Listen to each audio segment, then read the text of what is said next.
Председатель Федерации профсоюзов Республики Николай Дегтярев провел встречу с журналистами. Профсоюзный лидер обратил внимание на вопросы, связанные с повышением заработной платы работникам бюджетной сферы, проблемы с внедрением аутсорсинга, отставанием размера МРОТ от величины прожиточного минимума, принятого в республике на первый квартал этого года.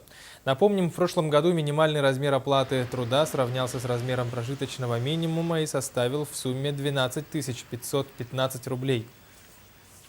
Сейчас уровень МРОТ не достигает даже 90% прожиточного минимума. Ну, прожиточный минимум у нас утверждается ежеквартально, поэтому сейчас отставание есть. Мы договорились с правительством о том, что к этому вопросу мы подойдем к 1 июля 2015 года, этого года.